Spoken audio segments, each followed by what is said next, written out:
আসসালামু আলাইকুম। আমাদের মামা কবি সৈয়দ মোখলেসুর রহমান আমাকে টাঙ্গাইলের বিভিন্ন জায়গায় ঘোরাচ্ছেন। এবার আমরা যাচ্ছি আতিয়া মসজিদ দেখতে। এটা দেলদুয়ারের মধ্যে পড়ছে। সেটা ১৬০৮ থেকে ১৬০৯ সালে তৈরি হয়েছে, অর্থাৎ ৪১৪ ১৬ বছর আগে। চারটিখানি কথা, ৪১৬ বছর আগের মসজিদ আতিয়া মসজিদ, যেটা বাংলাদেশ সরকারের ১০ টাকার নোটে আছে সেটা।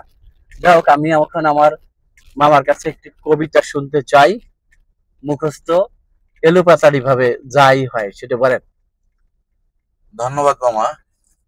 আসলে কবিতাটা বলার ইচ্ছা আমার নিজেরই ভিতর থেকে উদয় হয়েছে। আমরা এমন একটি রাস্তা দিয়ে যাচ্ছি, রাস্তাটা আমার কাছে প্রচন্ড প্রচন্ড ছায়া সুনিবিড় মনে হচ্ছে। ওই জন্যই ভিতর থেকে কবিতাটা চলে আসলো। কবিতাটি রবীন্দ্রনাথের লেখা। কবিতার নাম সম্পর্কে আপনারা সবাই অবগত।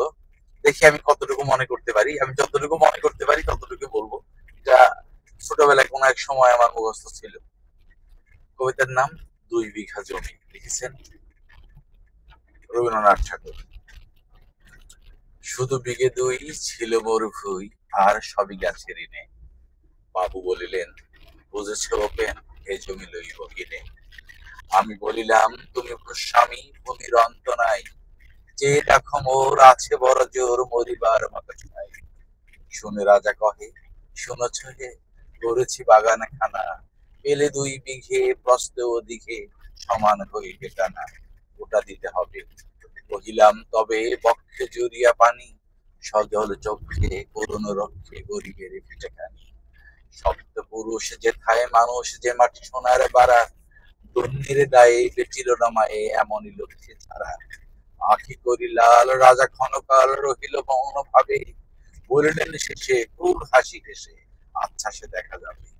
পরে মাসদের করিল বিক্রি, সকলে বিক্রি মিথ্যা দেনার খাতে। এই জগতে আয় সেই বেশি যায়, আছে যার ভুরি ভুরি, রাজার হস্ত করে সমস্ত কাঙড়ের ধন চুরি। মনে ভাবিলাম, মোরে ভগবান রাখিল না মহাগর্তে, তাই লিখে দিল বিশ্ব নিখিল ২ বিঘার পরিবর্তে। হাটে মাঠে বাটে এত মতে কাটে, বছরে ১৫-১৬, একদিন শেষে ফিরিবারে দেশে বড়ই বাসনা হলো। নম নম নম সুন্দরী মম জননী বঙ্গভূমি, গঙ্গার তীর স্নিগ্ধ সমীর জীবন জোড়ালে তুমি।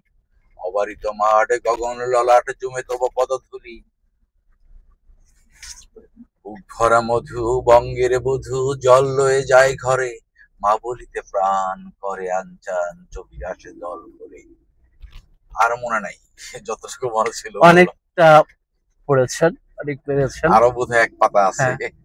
এই রাস্তায় বীরপুশিয়া মসজিদ, এখানে যার একটা মসজিদ চমৎকার।